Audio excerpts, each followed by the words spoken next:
Ito nga yung version namin ng ginatang manok. Naku na talaga namang pinagkaguluhan ng mga nakatikim nito. Sarap na sarap nga sila sa paghigop ng sabaw. At ang tanong, ba't nga daw hindi ito nakakaumay?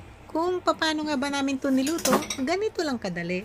Unang gagawin dito, timplahan mo ng manok ng asin at paminta. Halu-haluin lang. Saka na ito hayaang maibabad sa mga rekado ng 15 minutos sa room temperature. Pagkatapos nga ng 15 minutos, pwede na magprito. Ito na yung mga natimplahang manok. Haluin lang saglit bago ito ilagay sa lutuan. Kalahati lang muna nito yung saglit na ipiprito. Ayusin mabuti ang pagkakalagay ng manok. Huwag patong-patong. Ngayon, pwede na itong takpan. Pero yung pagkakatakip, ganyan o, yung may bahagyang singawan. Gamit dito yung medium high setting ng apoy. Patuloy lang itong lutuin, balibalik ka rin, hanggang sa kapagmantika na yung balat ng manok. At pagka ganito na nga, yung itsura ng pagkakaluto nito, pwede nang ahunin, saka na ito itabi. Pinagmantika lang natin yung balat ng manok, pero hindi pa ito talaga luto. At ito naman, natitirang kalahati ng manok, saglit din natin itong iprito. Maglagay ng luya. Takpan, saka na ito patuloy lutuin hanggang sa mapagmantika na yung balat ng manok. Yung pagkakatakip, may bahagyang singawan pa rin.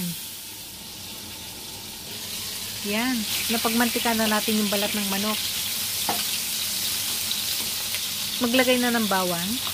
Halu-haluin lang. Ngayong mabango ng bawang, ilagay ng sibuyas. Patuloy lang ang paggigisa. Yan, amoy ko na yung bango ng sibuyas. Ilagay na itong pula at berdeng sili. Ito namang mga sili, pinagpipit-pit ko muna bago ko hiniwa ng ganyang kalalaki. Ngayon ang mabango ng mga sili, anguin ko lang muna itong mga berdeng sili. Konting pulang sili din, saka na ito itabi. Ngayon, pwede nang ilagay itong mga naipritong manok kanina. Igisa-gisa lang ito ng 1 minuto. Timplahan ng 2 kutsara ng patis. Halu-haluin lang at lutuin ng patis ng 1 minuto. Maglagay ng 2 tasa ng gata ng nyog. Kung available nga lang, pinaka-the best talaga yung sariwang gata ng nyog. Binanlawan ko ng tubig tong lata para naman hindi sayang. Kung meron nga lang, isubstitute yung tubig sa sabaw ng buko. Mas masarap pa. Gagamit ako dito ng 2 bunga ng sayote. Unahin ko lang ilagay itong maninipis ang hiwa. Bali, ito yung kalahati ng 1 buong sayote. Takpan ng may bahagyang singawan, saka na ito hayaang kumulo. At pagkakulo, patuloy pa itong lutuin ng 10 minuto sa mahinang apoy. Matapos nga ang pagluluto ng 10 minuto, ilagay na yung natitira pang sayote. Maglalagay din ako uli dito ng 2 tasa ng gata ng nyog. 1 kutsarita ng chicken powder. Takpan, may bahagyang singawan pa rin. Saka na ito hayaang kumulo. At pagkakulo, lutuin pa ito ng 10 minuto sa mahinang apoy.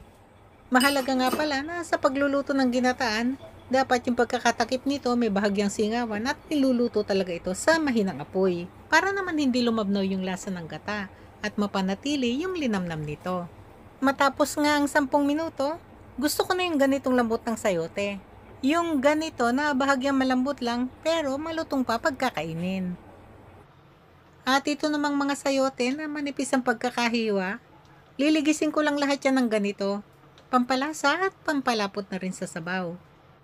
Yan o, kasarapan lang yung pagkakapalambot ng manok. Tikman para maihusto ang lasa. Kanya mana.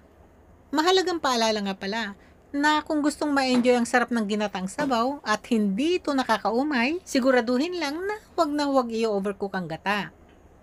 At matapos ng pagliligisin ng mga sayote, ilagay na itong dahon ng spinach. Kung meron nga lang, masarap nga sana dito yung dahon ng malunggay o kaya dahon ng sili. Ilakas na yung apoy, huwag na rin itong takpan. Ilagay na ang mga siling labuyo, pati na rin yung mga naunang napritong sili kanina. Saka ito lutuin ng nasa 1 minuto na lang. O yan na may kaluto na. O ready to serve na to. Aro, may das na naman in diet kanya na mo.